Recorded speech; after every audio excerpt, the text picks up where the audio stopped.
तीन सहेलियां, तीन प्रेमी, 72 धड़कने, 73 अरमान और पिघली हुई लड़की। इनकी कहानियों से एक विशिष्ट संचयन मैं और मेरी कहानियां भी चुनकर प्रकाशित हुई है। एक टुकड़ा आसमान इनके चयनित कविताओं का संकलन है। आकांक्षा पारे काशिप को कई पुरस्कारों सम्मानों से नवाजा जा चुका है। रमाकांत स्मृति कथा पुरस्कार, राजेंद्र यादव कथा सम्मान, कृष्ण प्रताप कथा सम्मान, श्यामधर सम्मान सहित कई पुरस्कारों से सम्मानित आकांक्षा पारे काशिप आज देशज में अपनी कहानियां सुनाएंगी। नमस्ते राजीव जी, देशज में मौका देने के लिए आपका बहुत आभार। मेरी कहानी का शीर्षक है आगरा, मन्नत और साहस।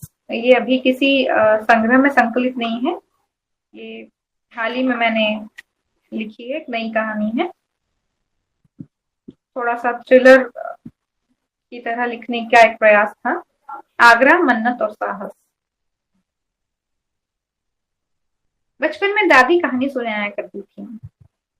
गांव में एक गरीब लकड़हारा रहता था। वो इतना दीनहीन और सीधा था कि उसे कोई भी फुसला सकता था। इतना सीधा कि वह हमेशा लोगों से पूछकर उनकी सलाह पर ही फैसला कर लेता था। चार लोग जो कह देते वही बात मान लेता। कभी खुद का दिमाग न लगाता। लकड़हारे की पत्नी उसकी इस आदत से बहुत परेशान रहती थी। कई बार वो उसे झिड़क देती, समझाती, नाराज होती, पर लकड़हारा करे तो करे क्या? अपने स्वभाव को बदले तो बदले कैसे? लकड़हारे की पत्नी कई बार से समझाकर, फुसलाकर अपनी बात मनवा लेती थी। एक बार लकड़हारा लकड़ियां काटने जंगल गया। वो लकड़ी काटने पेड़ पर चढ़ा और गिर गया। उसे बहुत चोट लगी, लेकिन जंगल में वह अकेला था। आसपास कोई नहीं जिससे वह मदद मांगता। बड़ी मुश्किल से वह घर लौटा। पड़ोसियों को पत्नी ने बताया कि लकड़हारा आज पेड़ से गिर गया और उसे बहुत चोट आई है।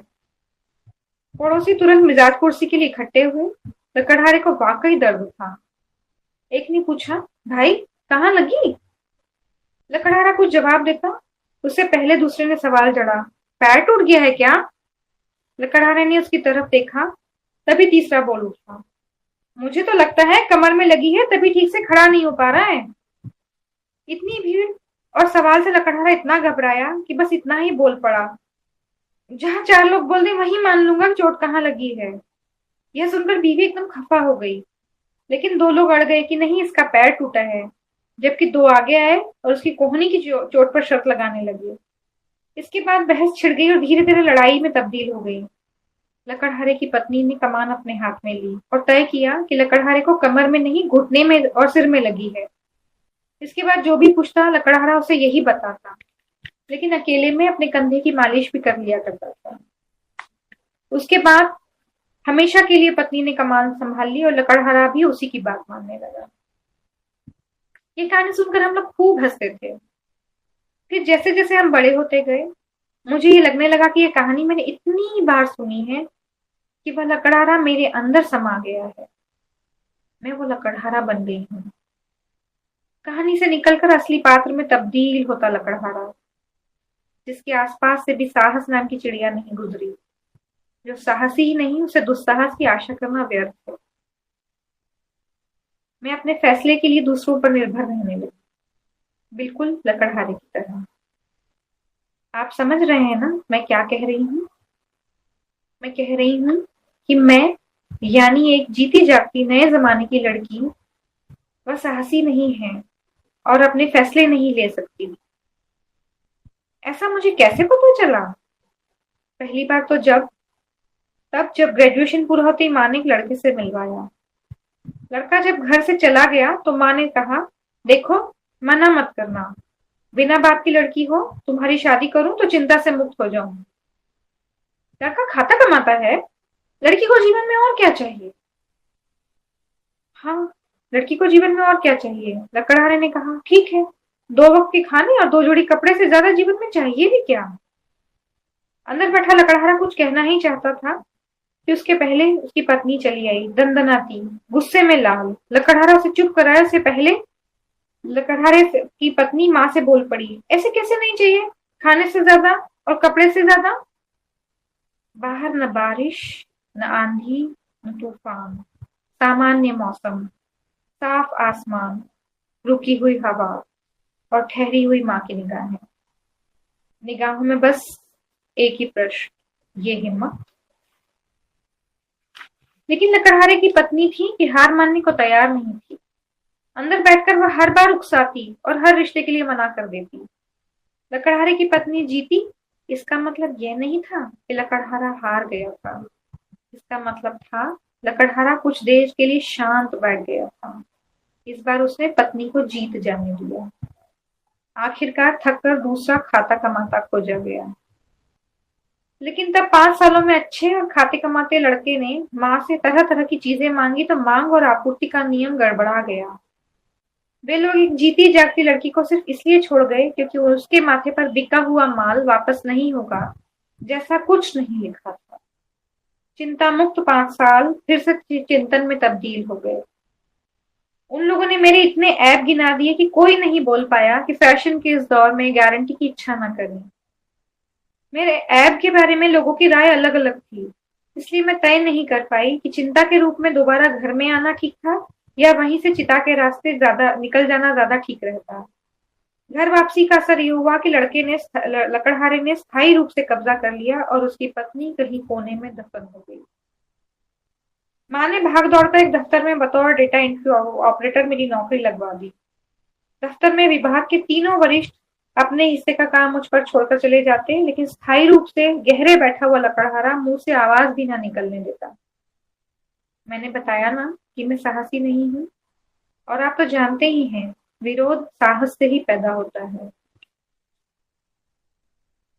जाड़े के एक दिन जब लगभग 5,000 पन्नों की एक एंट्री की जानी थी, काम खत्म हुए बिना दफ्तर का समय खत्म होने पर धीरे धीरे सब निकल गए। मैं कह भी नहीं पाई कि मैं भी अपने हिस्से का काम पूरा कर चुकी हूँ और मेरे भी जाने का समय पूरा हो गया है। मेरी उंगलियां जितनी रफ्तार से कीबोर्ड पर चल रही थी, उतनी ही तेजी से अंधेरा भी उतरता चला आ रहा था। धीरे धीरे दूसरे विभागों की लाइटें बंद होने लगी और सन्नाटा कुर्सियों मेजों पर बैठने लगा।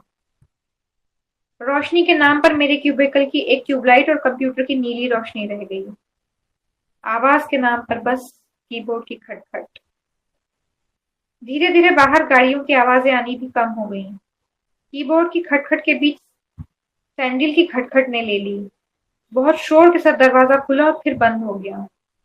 मेरी हिम्मत भी नहीं हुई कि पलटकर देख पाती कौन है।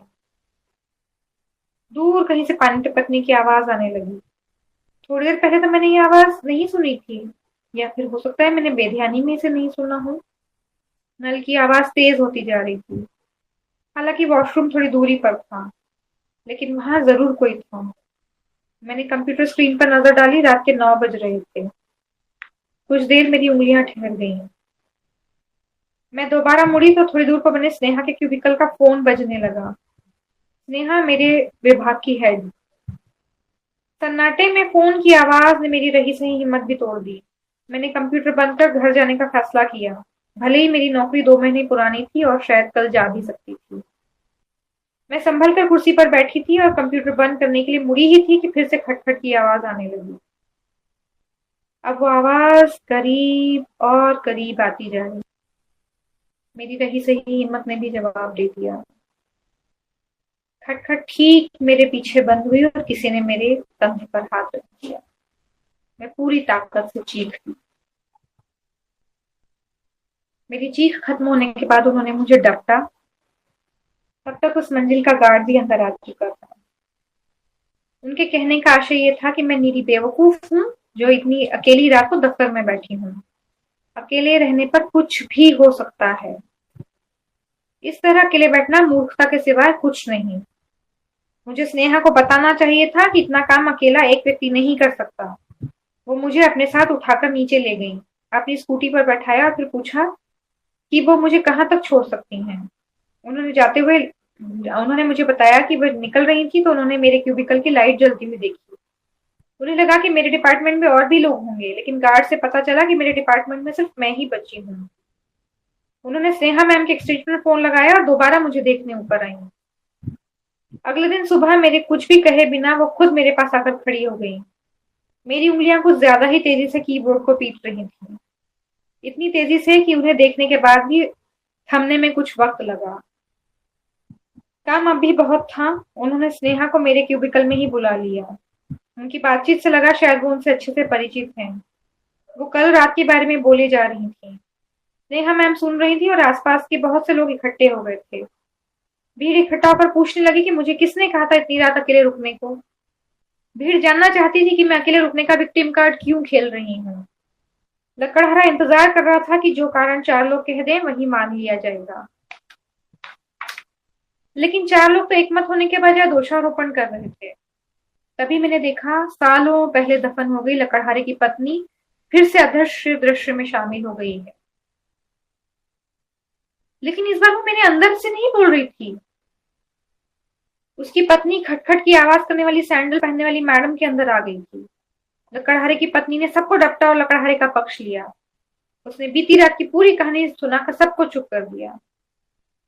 अब लकड़हारे की पत्नी जब देखो तब अपने ऑफिस से निकलकर मेरे क्यूबिकल में चली आती। हम दोनों के रास्ते एक थे, हालांकि मंजिलें अलग अलग थी। एक बिंदु ऐसा आता था जहां हम जुदा हो जाते थे। स्कूटी से ये रास्ता हम एक साथ पार करते, वो मुझे उतारती और मैं अपने रास्ते चली जाती।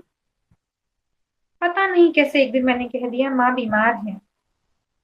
फिर धीरे धीरे परेशानियों की गठरी खुलती गई और प्यार के एक रेशमी धागे ने अदृश्य रूप से हम दोनों को बांध लिया। 4 साल हो गए थे उनकी शादी को, पर उन्हें बच्चे नहीं थे। पति अच्छा था, कुछ कहता नहीं था, लेकिन उनका मन ही कहीं ना कहीं अपराध बोध से घिरा रहता था। एक दिन उन्होंने कहा, चलो फतेहपुर सीकरी चलते हैं। आगरा से बस 40 किलोमीटर दूर है। वहां सलीम चिश्ती की दरगाह है। मन्नत मांग कर आते हैं। सुना है वहां सबकी फरियाद सुनी जाती है। और एक दिन शाम मैंने खुद को 4:30 वाली ट्रेन में बैठे पाया। उन्होंने कहा शाम 6 बजे तक आगरा, 6:30 बजे तक सीकरी, 7 बजे तक दरगाह का काम खत्म, बहुत हुआ तो 7:30 तक, 8 तक हम लोग दोबारा आगरा, फिर 8:30 की ट्रेन और रात को 11 बजे तक तो घर। उन्होंने जितने सरल ढंग से कहा उतने ही सरल ढंग से मैंने मान लिया और मन्नत को 2-3 बार मन मन में दोहरा लिया। संदेह की कोई गुंजाइश नहीं थी, क्योंकि मन तो उनको पहले ही समझदार मान चुका था। लकड़हारा मूर्ख था, उसकी पत्नी नहीं। ट्रेन चल दी और 6 बज गए। उनके चेहरे पर चिंता की थोड़ी सी लकीर आई। फिर 7 और 7:30 जब ट्रेन आगरा कैंट प्लेटफॉर्म पर रेंग रही थी, वो फुर्ती से नीचे उतर गई। मैंने डर कर आंखें बंद कर ली, पर ट्रेन धीमी थी और उनका संतुलन गजब। ट्रेन रुकने पर जब मैं उतरी तो वो प्लेटफॉर्म पर खड़ी इधर उधर देख रही थी। उनके सामने पहली बार लकड़हारे ने हिम्मत की, बहुत देर हो गई है, यहीं से वापस लौट चलते हैं। वो 8 बजे वाली ट्रेन से उन्होंने प्रतिवाद किया, कुछ इस तरह कि तुम्हारी तरह बेवकूफ और डरपोक नहीं हूं। उन्होंने डींग हाँकी, अरे पहले भी कई दफा आई हूं, 15 मिनट में दरगाह पहुंच जाएंगे। तुम्हें सीकरी घुमाना था, फिर कभी। अब सीधे दरगाह चलेंगे, फिर वापस स्टेशन, मुश्किल से आधा घंटा लगेगा। गर्मियों का दिन भी आराम से धीरे धीरे अलसाते हुए छूटता है। उसे ढल जाने की कोई जल्दी नहीं रहती। आसपास के लोगों को लगभग धकियाते हुए वो एक रिक्शा पर सवार हो गई। गांव जाने वाले कुछ लोगों के अलावा वहां जाने वाली बस में सिर्फ हम दो बाहरी थे। जब वहां पहुंचे तो सरकते सरकते भी शाम रात में तब्दील हो गई। बुलंद दरवाजा देखकर मैं वाकई भूल गई कि वापस लौटना है। वो लपक कर दरगाह की ओर बढ़ी, लेकिन दरगाह बंद थी। किसी ने हमें बताया दरगाह तो शाम 6 बजे बंद हुआ करती है। रोज? उन्होंने कहा, हाँ रोज। वो बाहर घुटनों के बल बैठ गई। उन्होंने खूब दिल से दुआ मांगी। उन्होंने अपने पर्स से एक मौली निकाली और वहीं दरवाजे पर बांध दी। हम जब लौटे तो पता चला दिन भर पर्यटकों को लाने वाले गांव के बाशिंदे अपने घर में समा चुके हैं। लालटेने और पीले बल्ब टिमटिमाने लगे थे। दूर, बहुत दूर चलने पर भी कोई साधन मिल जाए तो आगरा पहुंचा जा सकता था। वो लकड़हारा जैसे उनमें समा गया, एक अहमकाना फैसला। उन्होंने किसी से आगरा तक जाने की तरकीब पूछी और पैदल चल पड़ी। बहुत नजदीक कोई चौकी, जहां से वह दूसरे गांव से आती हुई जीप आगे छोड़ सकती थी, किसी ने उन्हें कहा। सन्नाटे ने रात के 9 को 12 में तब्दील कर दिया था। बोतल में पानी कब का खत्म हो चुका। पैर जवाब दे गए, पर वो नजदीक की चौकी नहीं आई। उन्होंने घर पर कहा था वो टूर पर है, और मैंने माँ से कहा था रात 11 तक जरूर लौट आऊंगी। 11 बजने में अभी 2 घंटे की देर थी, पर माँ को बताने के लिए साधन नहीं था। दूर से किसी गाड़ी की आवाज सुनाई दी। पटपटी पर सवार 2 लोगों ने हमें बताया कि हम तो गलत दिशा में हैं। ओह, उनके मुंह से सिर्फ यही निकला। अब यहाँ से बाएं घूम जाएं, फिर सीधे चलें तो वो चौकी आ जाएगी। पर अब आगरा पहुंचने में भी शायद ही कोई साधन मिले। यह सुनकर भी मुझे गुस्सा नहीं आया। साहस पर गुस्सा कैसा? साहस कीमती है, यह मालूम था, पर दुस्साहस तो अनमोल होता है ना। अनमोल चीजें संघर्ष से मिला करती हैं। आगरा अभी दूर था, अलबत्ता चौकी नजदीक थी। चिंता इंतजार को ज्यादा खींच देती है। घड़ी 2 बजाकर आगे बढ़ गई थी। हम वहीं खड़े थे। लग रहा था हम सदियों से वहीं खड़े हैं। जिस कच्ची सड़क से हम आए थे, वहां हल्की हवा धूल से खेल रही थी। चौकी पर कोई नहीं था। एक मरियल बल्ब जल रहा था और लकड़ी का एक खोखेनुमा ढांचा खड़ा था। उसी को देखकर हमने मान लिया कि जरूर यही चौकी है। मरियल बल्ब पूरी ताकत से जलकर अंधेरे को दूर फेंकने की कोशिश कर रहा था, लेकिन अंधेरा उस पर कहीं ज्यादा ताकत से हावी था। देखने पर लग रहा था कोई कच्ची सड़क है। वहां शायद कुत्ते भी नहीं थे। सन्नाटा किसी तरह टूटने को तैयार ही नहीं था। मेरे मन ने कहा, पुरानी मन्नत तोड़ दो, नई मांगो और सुरक्षित घर पहुंचो। मेरे होंठ गुदगुदाना चाहते थे कि बीमार माँ का चेहरा सामने आ गया। वो भी न रही तो मैं कैसे रहूंगी? और यदि सुरक्षित न घर पहुंच पाऊं तो माँ कैसे रहेगी? मैं अपनी मन्नत को लेकर असमंजस में थी।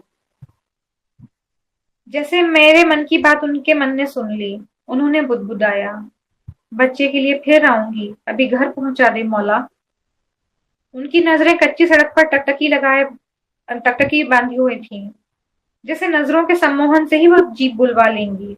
किसी ने उन्हें बताया था कि इस रास्ते पर सिर्फ जीप चला करती हैं। मैंने कुछ भी कहने के लिए मुंह खोला तो उन्होंने मुझे टोक दिया और कान चौकन्ने कर दिए। वाकई वाकई दूर से किसी गाड़ी की आवाज आ रही थी। आवाज धीरे धीरे नजदीक आ गई। 5 लोगों से लदी एक जीप ऐन हमारे सामने आकर रुक गई। हमने जो बताया, उन्होंने जो समझा, उसका सार बस इतना ही था, आगरा। जीप में बैठते ही मेरे जैसे दुनियादारी न समझने वाले को भी समझ में आ गया कि आसमान से गिरकर खजूर में अटक गए हैं। जीप में शराब की दुर्गंध भरी हुई थी। एक ने दूसरे के कान में कुछ कहा और अश्लील ठहाका गूंजा। उन्होंने मेरा हाथ कसकर पकड़ लिया। जीप ने रफ्तार पकड़ ली। हवा सरसराती सी हमारे बाल उड़ाने लगी। अंदर से आती आवाज ने कहा, रास्ता गलत है। तेज चलती जीप में किसी ने गाने बजा दिए। कर्कश सी आवाज में कोई अश्लील गीत बजने लगा। जीप में अंधेरा था। हम किसी को नहीं देख सकते थे। अचानक लगा जीप किसी कच्ची सड़क पर उतर गई है। कई जगह जीप हिचकोले खाने के लिए लगभग रुक सी जाती, वो ऐसे ही किसी मौके की ताक में थी। उन्होंने मुझे झटके से धक्का दिया और कूद गई। मैंने उनका सिर्फ एक शब्द सुना, भागो। जीप में कुछ शोर हुआ और फिर वो लोग नीचे कूद गए। अंधेरा हमें लील गया, लेकिन हम अभी भी उतने ही पास थे कि जीप की घड़घड़ाहट सुन सकते थे। मेरा घुटना शायद छिल गया था। दौड़ना तो दूर, चलना भी मुहाल था। पर वो थी कि मुझे घसीटे ही जा रही थी। खाली मैदान में अंधेरा हो तो छुपा भी नहीं जा सकता। पीछे किसी ने टॉर्च जला लिया। रोशनी हम तक नहीं पहुंची थी, पर हम आकाश और पृथ्वी भी नहीं थे, जो उन्हें हम तक पहुंचने में सैकड़ों प्रकाश वर्ष लग जाते। हम देरी से पकड़े जाने के लिए दौड़ रहे थे, बचने के लिए नहीं। हम दोनों जानते थे, पकड़े तो हम जरूर जाएंगे। इस बार मेरी बारी थी। बचा लो बाबा, घर पहुंचा दो। माँ के लिए फिर आऊंगी। मेरी रुलाई फूट पड़ी। अचानक हमें लगा हम किसी से टकरा गए हैं। अंधेरे में अभ्यस्त आंखों ने किसी मनुष्य जैसी आकृति को देखा। हम टकरा कर गिर गए। टॉर्च की रोशनी लगातार पास आती जा रही थी। उन्होंने नीम बेहोशी सी आवाज में कुछ शब्द बुदबुदाए। पीर, बाबा, मदद, आगरा, मन्नत, लड़के, बचाओ। आकृति ने हाथ दिखाया और हम बिना सोचे समझे उस दिशा में दौड़ गए। स्वभाव के विपरीत मैंने मुड़कर देखा। टॉर्च की रोशनी में सफेद लंबी दाढ़ी में एक चौकीधारी खड़ा था। लकड़ी के बहुत से कटे ठूंठों के बीच हमने खुद को धकेल दिया। बहुत देर में हमारी सांस संयत हुई और हमने एक साथ बहुत देर बाद सिर उठाकर देखा। दूर दूर तक न कोई आवाज थी न रोशनी। हम वहीं दुबके बैठे रहे। सुबह 5 बजे रोशनी के कतरे बिखरने लगे। हम जहां बैठे थे वहां एक बड़ा सा गड्ढा था। मेरी नजर सामने गई तो हम दोनों ने एक दूसरे का हाथ कसकर थाम लिया। वो श्मशान था, कच्चा सा घर। सड़क वहां से ज्यादा दूर नहीं थी। एक चाय वाला अपनी टपरी के बाहर बुहार रहा था। हम धीरे धीरे वहां पहुंचे। चाय वाले ने अजीब निगाहों से हमें घूरा। उन्होंने बाबा के बारे में पूछा। शायद आभार कहना चाहती हूँ, चाय वाले ने बताया। यहाँ कोई बाबा नहीं रहता। हम एक दूसरे को हैरानी से देखते रहे। हमने उससे आगरा जाने के बारे में पूछा। उसने हमें तरीका बता दिया। एक ऊंघती सी बस में हम सवार हो गए। इतने घंटों में पहली बार सुकून से पीठ टिकी हुई थी। माँ से क्या कहोगी? उन्होंने पूछा। आपके यहाँ रह गई थी रात? चोट कैसे लगी ये पूछे तो? मैंने कोई जवाब नहीं दिया। हम रात भर श्मशान में रहे, मैंने थोड़ा डर दिखाते हुए कहा। अच्छा हुआ ना हम वहां रहे। क्या तुमने कभी किसी भूत को बलात्कार करते सुना है? तो क्या वो बाबा भूत था? मैंने पिछली रात को फिर याद किया। भूत तो सबके अंदर है, बस उससे साहस से लड़ने की जरूरत है। और क्या पता चिश्ती खुद चले आए हों हमारी मदद करने के लिए। मैंने पुकारा था उन्हें। उन्होंने आंखें बंद कर ली। मैंने भी। मैंने उनकी आवाज में आवाज मिलाई। उन्होंने बंद आंखों से ही मेरे हाथ पर हाथ रखा। इस स्पर्श में ममता भरा अपनत्व स्नेह था, अभिभावक की तरह।